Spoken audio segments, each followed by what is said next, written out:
তাহলে এখন আর সারা বিশ্বে মুসলমানদের বাধা প্রদানকারী আর কোনো শক্তি বাকি নেই। ফলত মুসলমানরা শুধু কনস্টান্টিনোপল বিজয় করবে না, পুরো ইউরোপ বিজয় করবে, মসজিদে আকসা বিজয় করবে, পুরো ভারত বিজয় করবে। এগুলো সব দাজ্জাল আসার পূর্বেই হবে। এই জন্য কেউ কেউ মনে করে যে দাজ্জাল পৃথিবীতে আসার আগে পুরো পৃথিবীর কন্ট্রোল নাকি দাজ্জাল নিজের হাতে নিবে। আমি এই চিন্তা চেতনায় বিশ্বাস করি না। হাদিসের কনটেক্সট বলতেছে দাজ্জাল বের হওয়ার আগেই, ঈসা আলাইহিস সালাতু ওয়াস সালাম আসার আগেই সারা পৃথিবী মুসলমানরা বিজয় করে নিচ্ছে। এখনও তো দাজ্জাল আসেনি। 10 লক্ষ সেনাবাহিনী পরাজিত হয়ে গেছে, কনস্টান্টিনোপল বিজয় হচ্ছে, ইতালির রাজধানী রোম বিজয় হচ্ছে। কোনো নবী নাই, নতুন কোনো নবী নাই, নতুন কোনো কোরআন নাই, নতুন কোনো হাদিস নাই, আমার আপনার মতো মুসলমানেরা বিজয় করতেছে। আল্লাহু আকবার। এই যে এই বিজয় নতুন কোনো নবী আছে, নতুন কোনো কোরআন আছে, নতুন কোনো হাদিস আছে? এই কোরআন পড়ে আর এই হাদিস পড়ে আমার এবং আপনার মতো মুসলমানেরা বিজয় করতেছে। তখনও দাজ্জালও আসেনি, ঈসা আলাইহিস সালামও আসেনি। তো মুসলমানদের এই অপ্রতিরোধ্য বিজয় ধারা যখন সারা পৃথিবীতে ছড়িয়ে পড়বে এবং দাজ্জালের যে প্রজেক্টগুলো আছে এগুলো বাস্তবায়ন করার মতো কোনো শক্তি যখন পৃথিবীতে বাকি থাকবে না, তখন মাসীহ হিসেবে দাজ্জালের আগমন হবে। দাজ্জালের নামও মাসীহ, ঈসা আলাইহিস সালাতু ওয়াস সালামের নামও মাসীহ। মাসীহ শব্দের অর্থ বিপদ থেকে উদ্ধারকারী।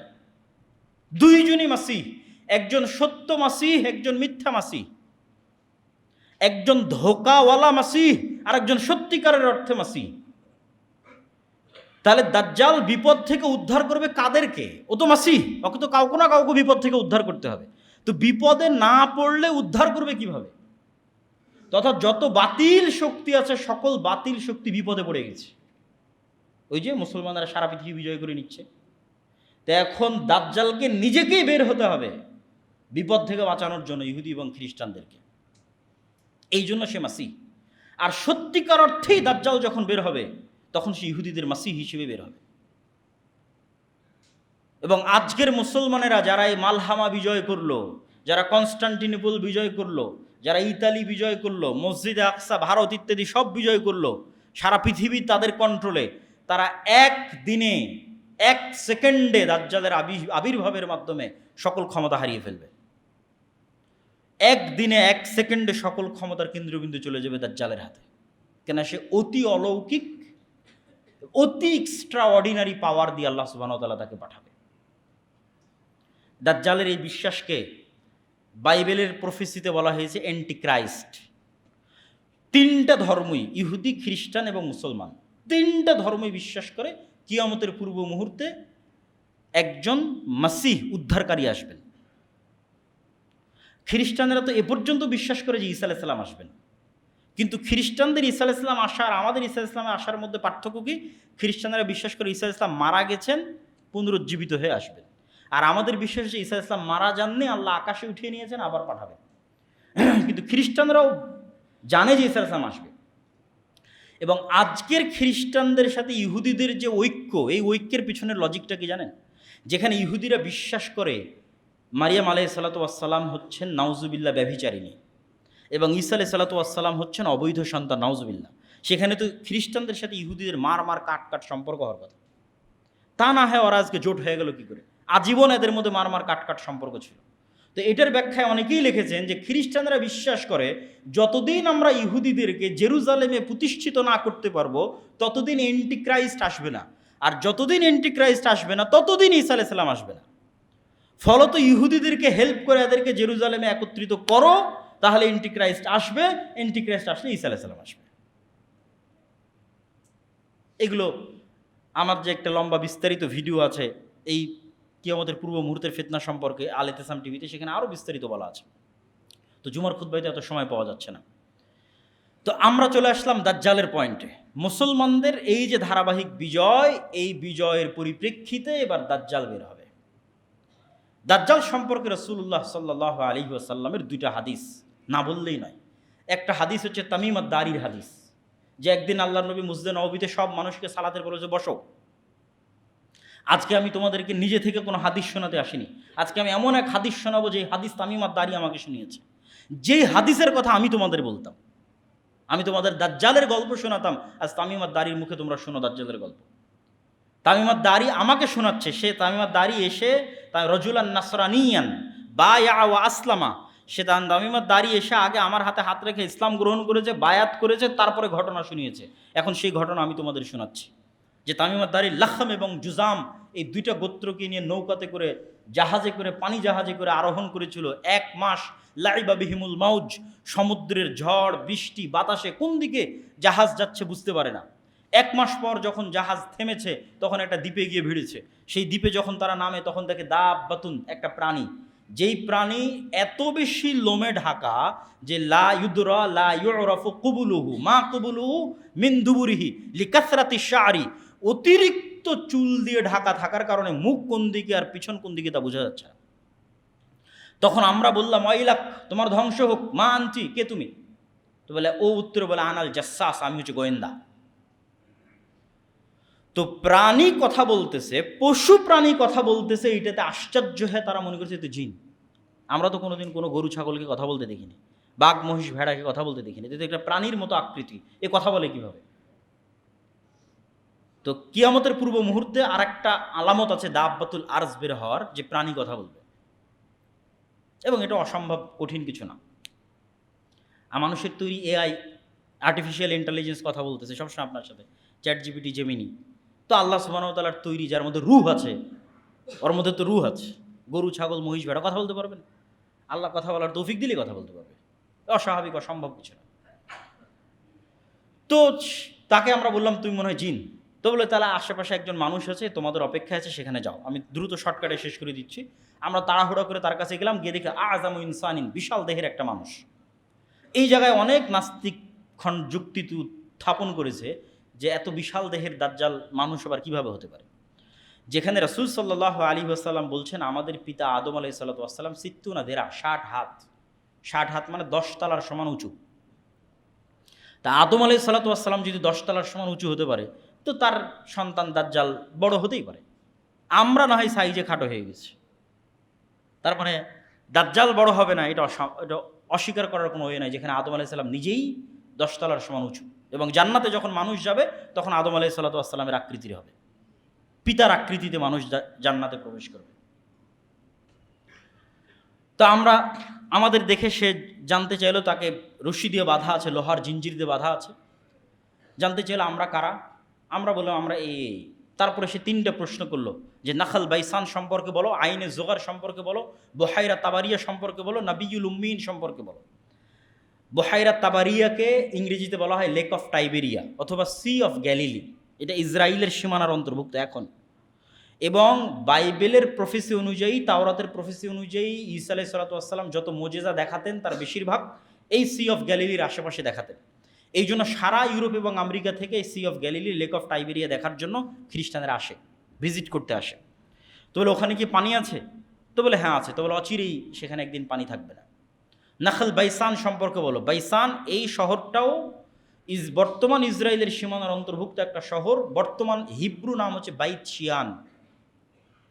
হিব্রু এবং আরবি খুবই মিল সম্পূর্ণ একটা ভাষা, এবং নবীদের নামের উচ্চারণে ইংরেজির সাথে উল্টাপাল্টা হয়েছে আরবিতে, কিন্তু হিব্রুর সাথে হবে না। যেমন ইংরেজিতে গিয়ে ইউসুফকে বলেছে জোসেফ, কিন্তু হিব্রুতে হবে না। হিব্রুতে ইউসুফ, ইউসুফি। হিব্রু এবং আরবি খুবই নিকটস্থ এবং মিলওয়ালা ভাষা। তো ইহুদিদের মূল তাওরাত হিব্রুতে। তো হিব্রু ভাষা অনুযায়ী বাইত শিয়ান, আরবিতে বাইসান। ওখানে একটা খেজুর বাগান আছে, অচিরে সেখানে খেজুর আবাদ হবে না। আর একটা ঝর্ণার কথা বলো আইনে জোগার। তো তাওরাত এবং বাইবেলের বর্ণনা অনুযায়ী লূত আলাইহিস সালাতু ওয়াস সালামের শহরকে যখন আল্লাহ উল্টিয়ে দিলেন, তখন লূত আলাইহিস সালাতু ওয়াস সালামকে যেই ঝর্ণার পাশে আশ্রয় দেওয়া হয়েছিল সেই ঝর্ণা হচ্ছে আইনে জোগার। এই জন্য আজকের খ্রিস্টানরাও ওই আইনে জোগার ভিজিট করতে আসে। তো বলে ওখানে যে পানি আছে, এই পানি একদিন থাকবে না। আর সর্বশেষ কি, যিনি লিখতে জানেন না, পড়তে জানেন না, এই নবীর কি খবর? আমাদের নবী মুহাম্মদ সাল্লাল্লাহু আলাইহি ওয়াসাল্লাম লিখতে জানেন না, পড়তে জানেন না। তো বলে তিনি তো এসেছে। এই হলো দাজ্জালের সাথে তামিমার দাড়ির কথোপকথন। এই কথোপকথনের পর রাসূল সাল্লাল্লাহু আলাইহি ওয়াসাল্লাম বললেন যে দাজ্জাল পৃথিবীতে বের হবে, 40 দিন পৃথিবীতে থাকবে।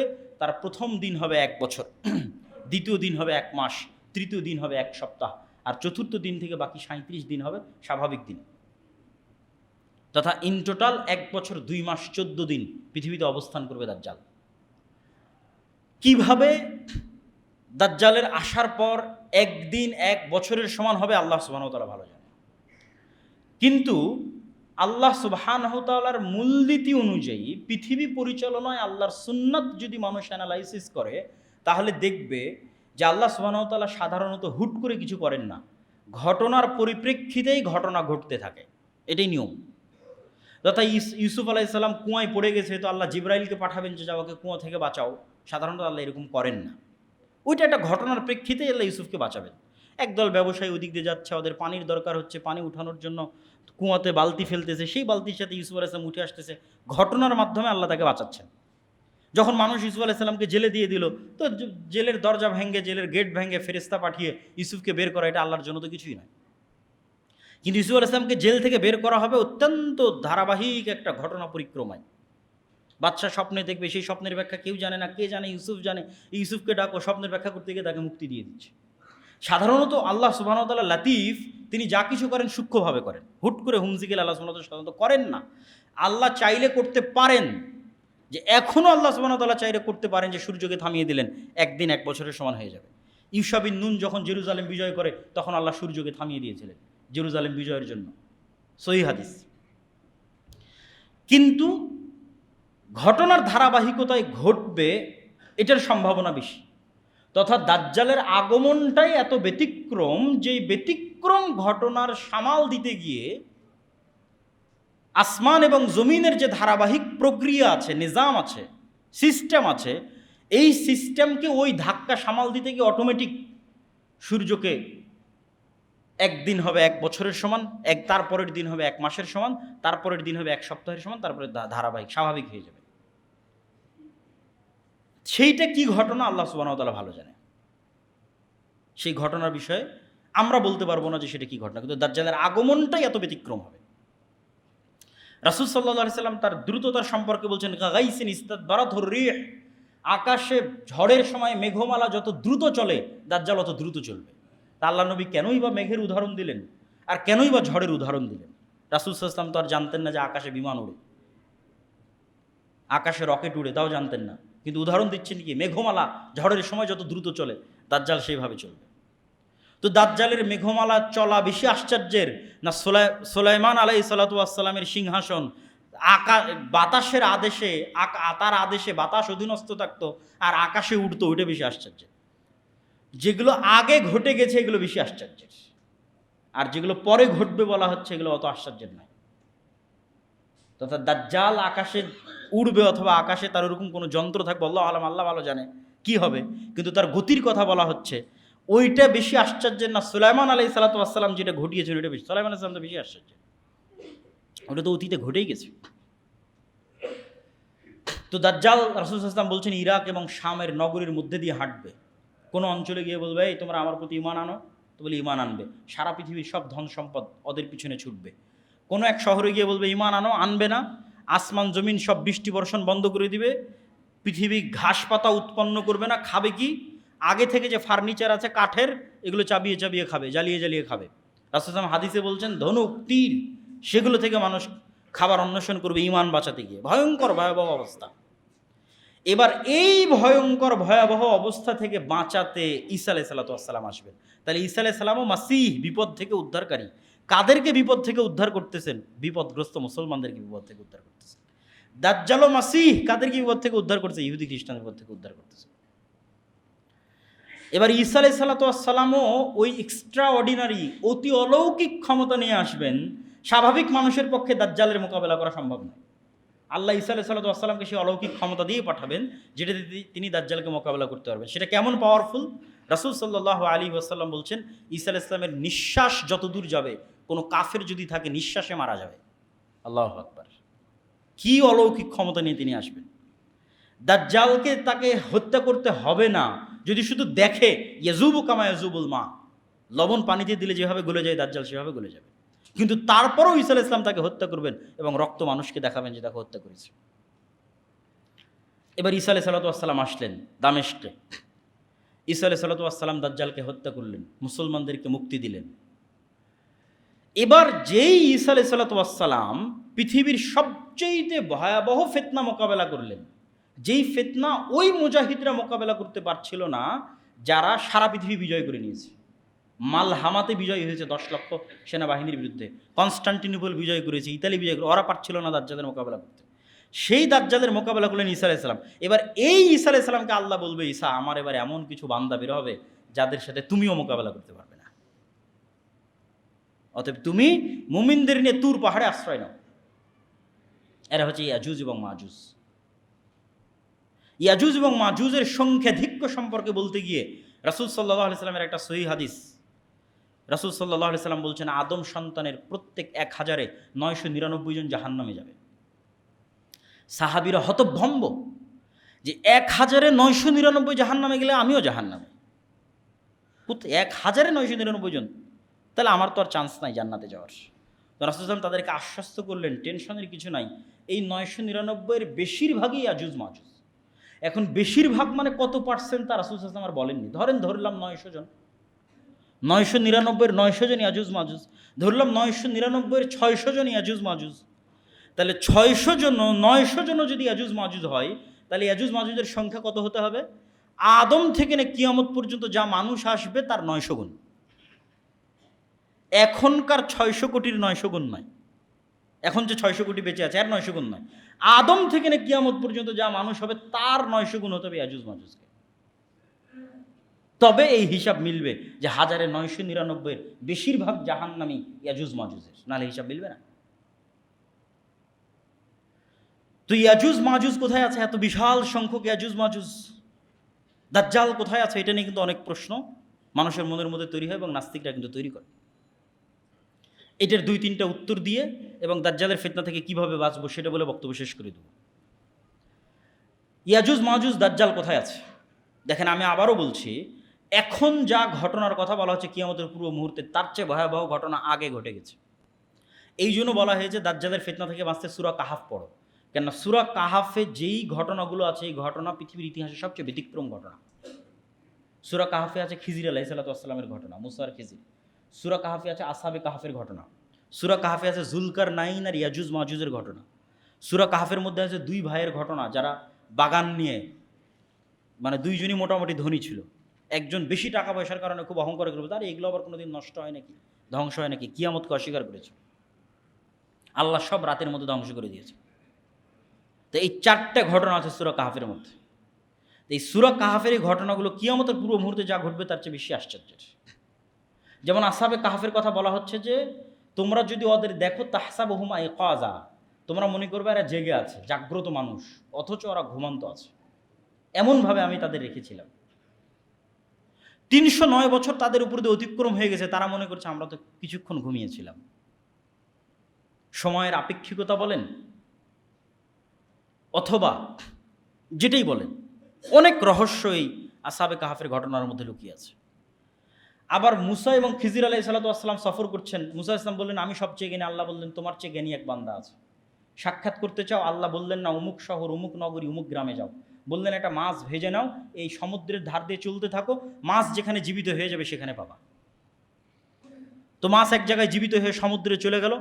মুসা আলাইহিস সালাতু ওয়াস সালাম বা তার সঙ্গী ইউশা বিন নুন বুঝতে পারেন। পুনরায় যখন ফিরে আসছেন তখন খিজির আলাইহিস সালাতু ওয়াস সালাম সালাম শুনে, আসসালামু আলাইকুম শুনে আশ্চর্য জিজ্ঞেস করছেন এটা কার সালাম? দুনিয়াতে তো সালাম শুনিনি, জান্নাতের সালাম কিভাবে?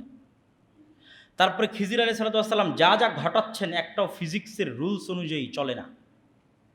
যে ভবিষ্যতে যেই বাচ্চা তার পিতা মাতাকে কষ্ট দিবে সেই বাচ্চাকে খিজির আলাইহিস সালাম অতীতে হত্যা করতেছেন, কিন্তু টাইম ট্রাভেলের মতো। কিন্তু বাস্তবে টাইম ট্রাভেল কিনা তা জানি না, আল্লাহ সুবহানাহু ওয়া তাআলা ভালো জানে। কিন্তু সায়েন্স ফিকশনে এগুলো টাইম ট্রাভেল। তো ফিজিক্সে যা সংঘটিত হওয়া সম্ভব নয় তাই খিজির আলাইহিস সালাতু ওয়াস সালাম সংঘটিত করতেছে।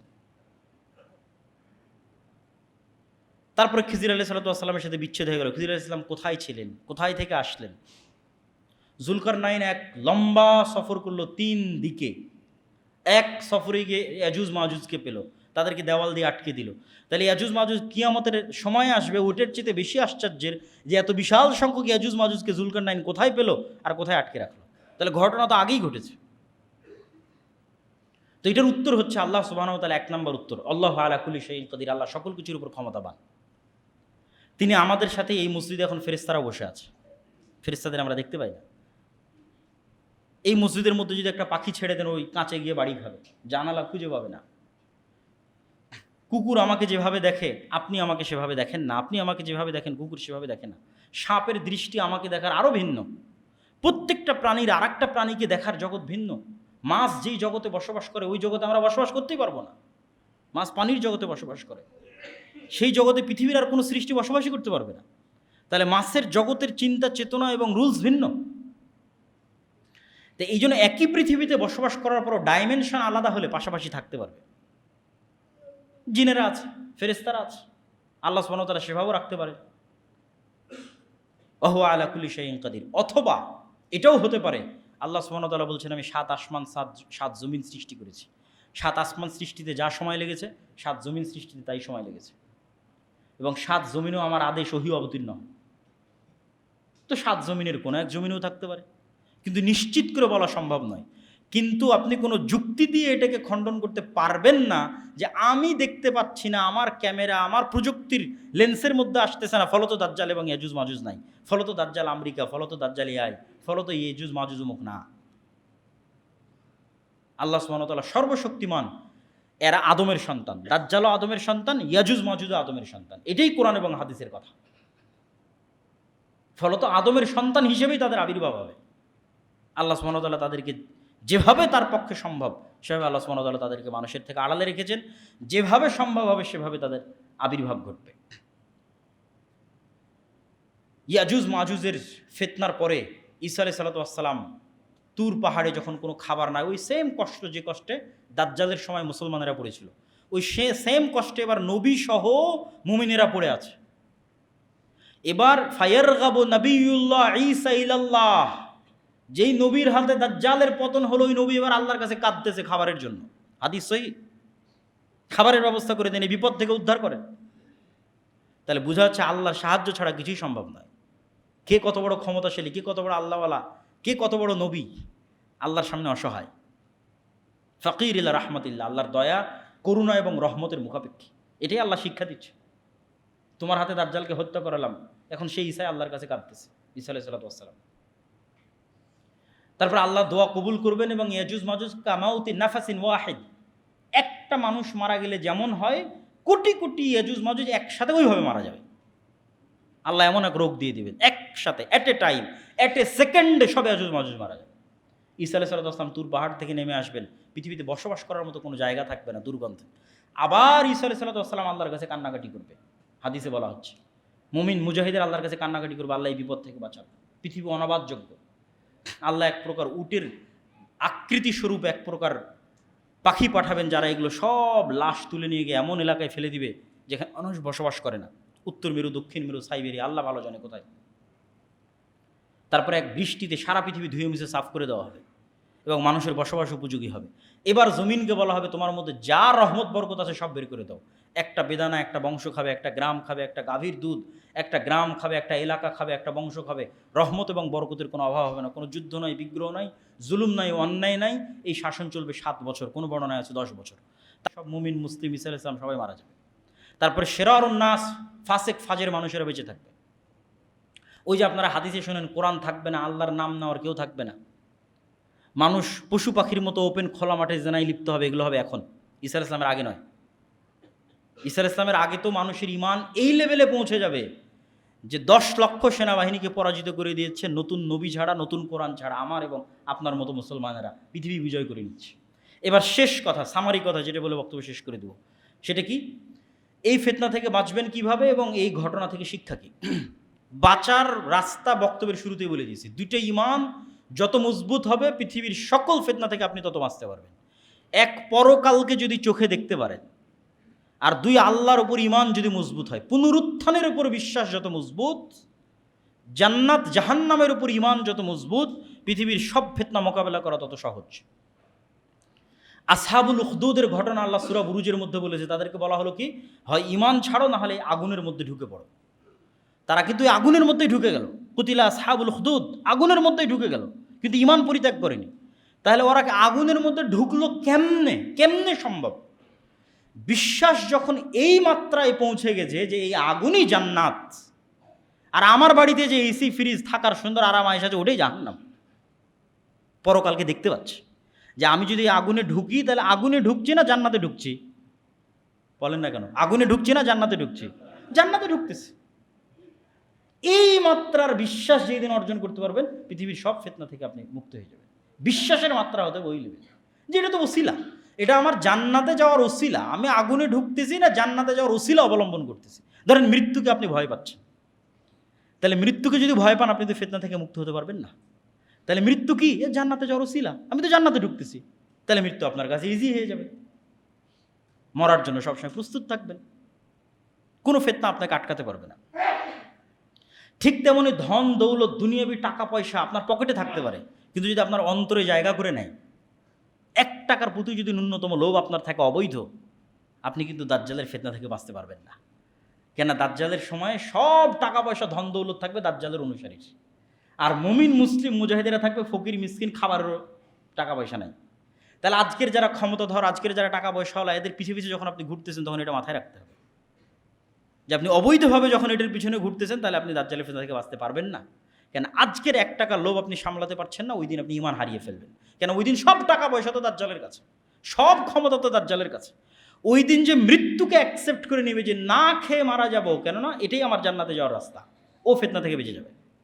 তাহলে পরকালের প্রতি ঈমান এবং পুনরুত্থানের প্রতি আল্লাহর প্রতি ঈমান যত মজবুত, ফিতনা থেকে বাঁচার রাস্তা তত মজবুত।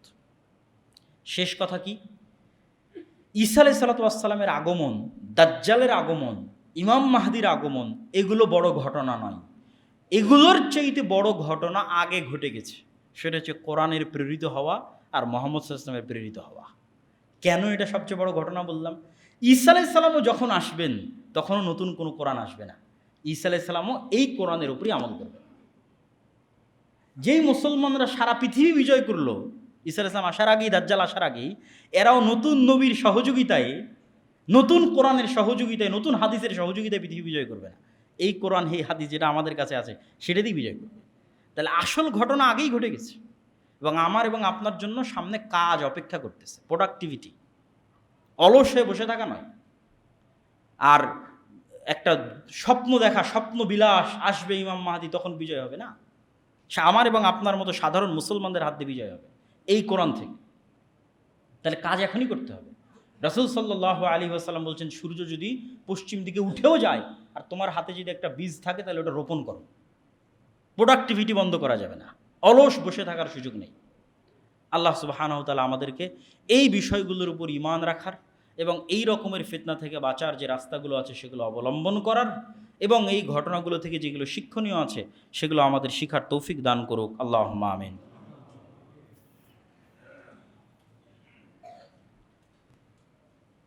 আলহামদুলিল্লাহি ওয়াহদা ওয়াসসালাতু ওয়াসসালামু আলা মান লা নাবিয়্যা বা'দ।